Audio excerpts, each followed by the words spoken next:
Assalamualaikum warahmatullahi wabarakatuh. Jumpa lagi di channel Babe Rahman, channel yang senantiasa mendampingi Bapak Ibu dalam negosiasi kredit macet di lembaga keuangan. Bapak Ibu, kali ini kita akan membahas sengketa dengan lembaga keuangan finance ya. Jadi ceritanya teman kita ini Bapak Iskandar di Depok, Jawa Barat, itu dulu pernah berkonsultasi kepada kami sekitar 1 tahun yang lalu tentang permasalahan kredit macet beliau di perbankan. Nah, kali ini dia WA lagi kepada saya, tapi mengenai masalah yang berbeda. Ceritanya beliau punya angsuran untuk kepemilikan sepeda motor ya, kredit KPM. Itu di sebuah leasing besar. Jadi dia ambil kredit motor untuk operasional istri, antar jemput anak dan untuk usaha kecil-kecilan yang dikelola oleh istrinya. Nah, singkat cerita, pada saat dia mengambil kredit sepeda motor tersebut, baru berjalan sekitar 6 bulan, sepeda motornya dipinjam oleh kawan si istri. Dan rupanya sepeda motor itu kemudian hilang. Hilang bersama yang pinjam sepeda motor. Nah, karena yang bersangkutan merasa bingung dan takut, akhirnya sepeda motor itu angsurannya tetap dibayar oleh beliau sampai 1 tahun ke depan. Dan sekarang rupanya beliau ekonominya sedang bermasalah, sehingga untuk mengangsur sepeda motor pun sekarang sudah merasa tidak mampu gitu. Nah, saat ini dia bingung karena selama ini sudah 1 tahun lebih dia ngangsur motor, motornya nggak ada gitu. Sehingga dia juga berpikir kalau saya teruskan saya tambah rugi, dia pikir seperti itu. Jadi dalam kondisi saat ini juga kebetulan ekonominya sedang tidak baik-baik saja, dia berpikir untuk menghentikan sekalian menghentikan angsurannya, kayak gitu. Dan dia minta tips kepada saya apa yang harus saya lakukan agar saya bisa tidak lagi melanjutkan pembayarannya. Kira-kira pertanyaannya seperti itu. Jadi Bapak Ibu, eh, mengawali eh, konsultasi tersebut, saya mempertanyakan kenapa saat itu nggak langsung dilaporkan kehilangannya gitu. Kan saat itu betul-betul motor itu hilang. Dia bisa membuktikan bahwa motor dipinjam oleh si Fulan, kemudian Fulannya kabur bersama motor yang dia pinjam kayak gitu. Seandainya saat itu dia laporkan, laporannya diterima oleh kepolisian, biasanya gini ya, Bapak Ibu harus paham, jual beli kendaraan secara kredit itu menggunakan skema yang namanya jual beli sewa. Jadi selama angsuran motornya belum lunas, kita sebagai debitur yang mengangsur setiap bulan belum dianggap sebagai pemilik. Kita hanya dianggap sebagai orang yang menyewa. Makanya namanya jual beli sewa. Loh, kan BPKB atas nama kita, Pak. Betul. Itu hanya untuk mempermudah saja. Bila di kemudian hari lunas, maka tinggal BPKB-nya diserahkan. BPKB sudah atas nama debitur. Memang ada dualisme pemikiran yang berbeda ya, yang kontradiktif gitu.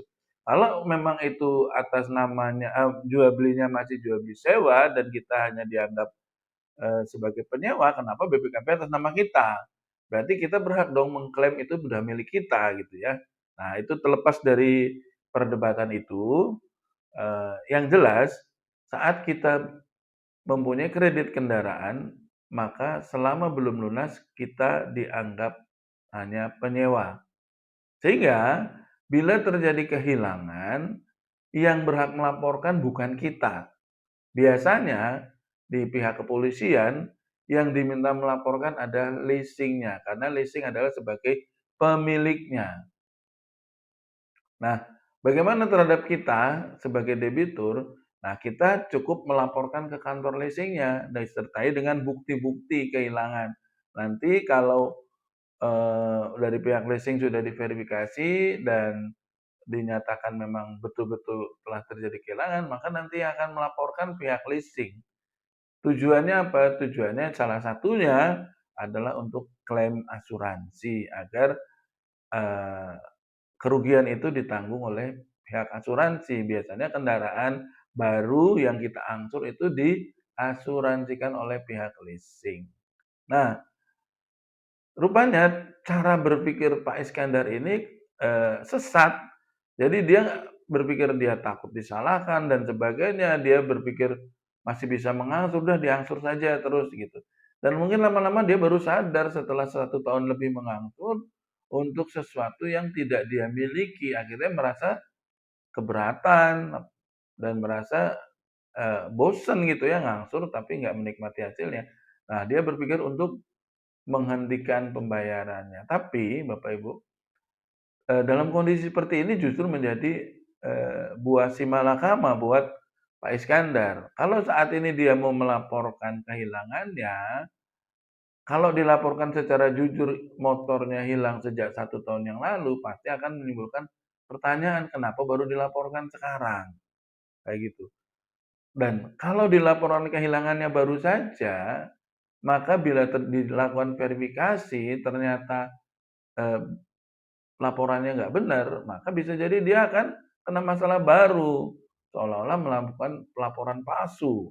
Nah, dilemanya di situ justru. Kami menyayangkan kenapa saat itu tidak dilaporkan saja gitu. Kalau sudah dilaporkan, apakah yang bersangkutan tetap mau mengangsur? Nggak masalah gitu. Yang penting sudah dilaporkan. Apakah nanti ditindaklanjuti atau tidak, yang penting dia sudah punya bukti pelaporannya gitu. Harusnya seperti itu. Nah, sekarang justru menjadi buah simalakama buat Pak Iskandar sendiri. Kalau dilaporkan saat ini seolah-olah kehilangannya baru, maka dia berpotensi kalau diverifikasi ketahuan laporannya palsu, dia bermasalah gitu. Dan kalau nggak dilaporkan dan tidak diangsur, maka pihak leasing akan mengancam kepada beliau dengan pasal penggelapan barang fidusia. Kalau nggak ada unitnya, nggak diangsur, maka debt collector yang datang itu akan menarik kendaraan. Kalau ditanya kendaraannya nggak ada, maka dia akan melaporkan ke perusahaan leasing bahwa unitnya hilang. Kalau unitnya hilang tapi tanpa pelaporan, akan muncul dugaan unitnya dipindah tangankan. Apakah itu disewakan atau dijual di bawah tangan dan sebagainya yang itu akan berbuntut kepada pelaporan di kepolisian. Jadi rumit masalahnya hanya karena menunda pelaporan. Dan bagi Pak Iskandar sendiri kerugiannya akan malah lebih besar kalau sampai dilaporkan, maka dia harus melunasi hutangnya gitu. Sisanya yang belum terbayar harus dilunasi. Biasanya pihak leasing akan memberikan pilihan kepada Pak Iskandar bila sudah betul-betul dilaporkan. Pilihannya hanya dua, lunasi atau proses hukum berjalan. Nah, untuk mengangsur aja tiap bulan berat, sekarang disuruh melunasi sisa pinjamannya, lebih berat lagi. Kayak gitu. Jadi sekarang ini justru menjadi problem buat Pak Iskandar karena menunda pelaporannya. Tapi saya tetap menyarankan beliau agar tetap melaporkan ya, berkonsultasi ke pihak perusahaan leasing, melaporkan keadaannya eh, yang terjadi seperti ini, seperti itu. Nah, saya tidak tahu pihak leasing apakah akan merespon dengan membantu eh, proses pelaporannya atau pihak leasing nggak mau tahu ya gitu.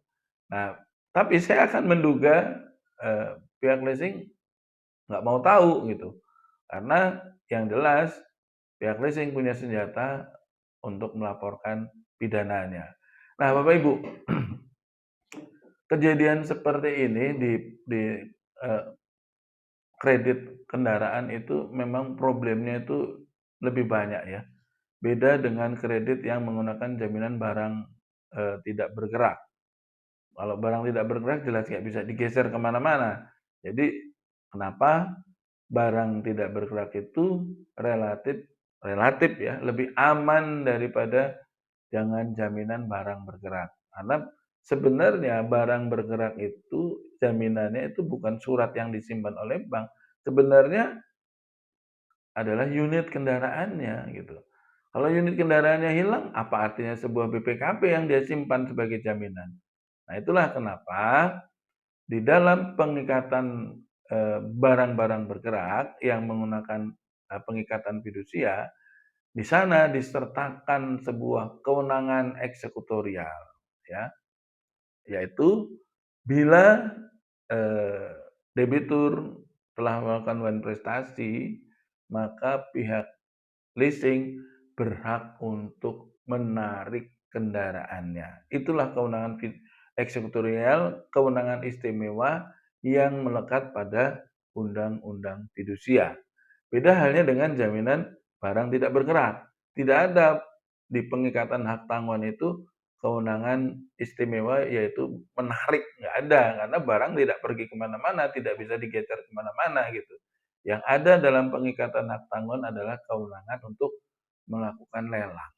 Itu yang dimiliki oleh bank ya atau lembaga keuangan terhadap jaminan barang tidak bergerak. Yang bisa dilakukan hanya lelang. Nah, terhadap kendaraan terhadap kredit dengan jaminan barang fidusia, maka ada kewenangan yang namanya eksekutorial, menarik kendaraannya. Makanya Bapak Ibu sering mendengar, melihat di pemberitaan tentang eksekusi barang fidusia di jalan yang dilakukan oleh debt collector ya.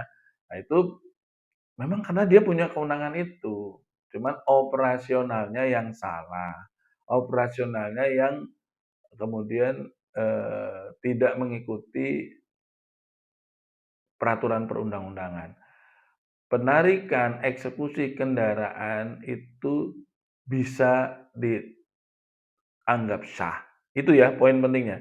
Penarikan kendaraan, unit kendaraan yang dilakukan oleh debt collector, baik di jalan maupun di rumah, itu dianggap sah bila debiturnya itu dengan sukarela menyerahkan loh jadinya, berkenan diminta gitu.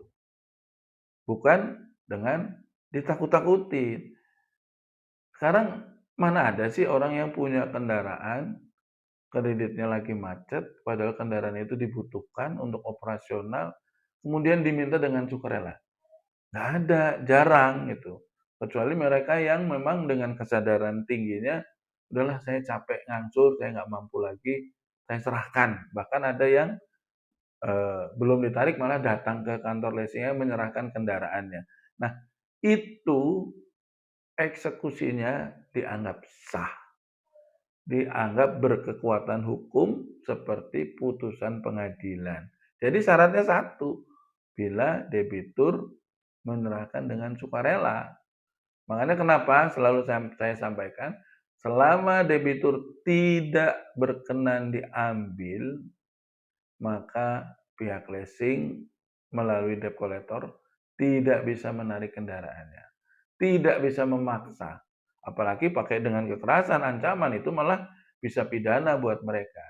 Tapi operasional yang dilakukan di lapangan sampai sekarang tidak berubah, bahkan maaf cenderung seperti premanisme gitu ya, rombongan dengan badan besar-besar, bahkan dengan ancaman, intimidasi sehingga debiturnya ketakut dan itu yang tidak boleh.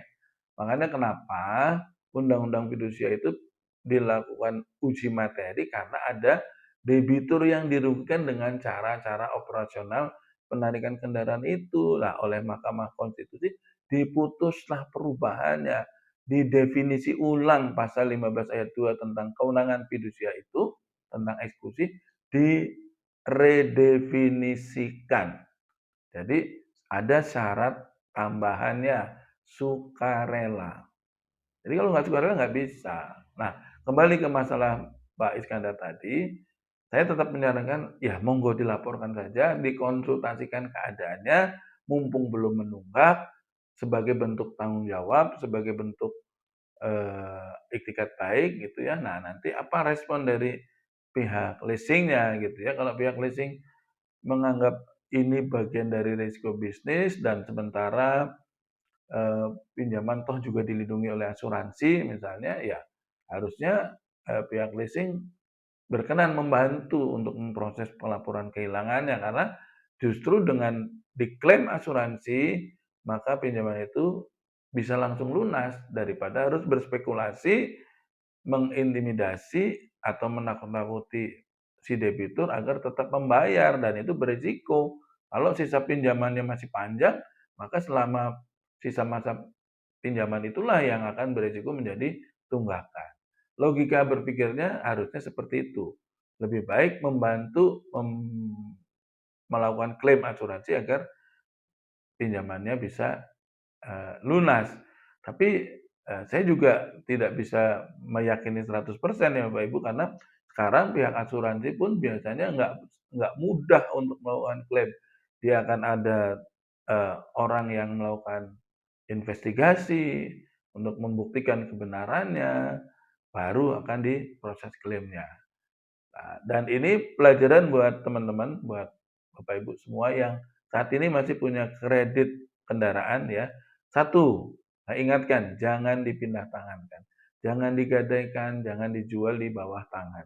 Kalau Anda sudah tidak minat melanjutkan angsurannya, boleh dipindah tangankan secara prosedur yang benar, yaitu melaporkan ke kantor leasingnya, jangan di bawah tangan. Kedua, jangan digadaikan. Sebutuh apapun Anda saat ini, jangan gadaikan kendaraan yang masih mengangsur, karena itu berisiko Anda kena pidana. Kasus-kasus yang di penjara banyak sudah. Jangan mengikuti kesalahan-kesalahan teman-teman yang melakukan seperti itu. Dan selanjutnya, kalau memang Bapak Ibu terjadi musibah seperti Pak Iskandar ini, segera laporkan ya. Jangan ditunda-tunda seperti itu dan itu menjadi problem tersendiri buat kita nantinya gitu. Daripada harus ngangsurin tiap bulan, lebih baik segera dilaporkan malah biar jelas permasalahannya. Kayak gitu ya Bapak Ibu. Semoga bermanfaat. Kita jumpa lagi di lain kesempatan. Assalamualaikum warahmatullahi wabarakatuh.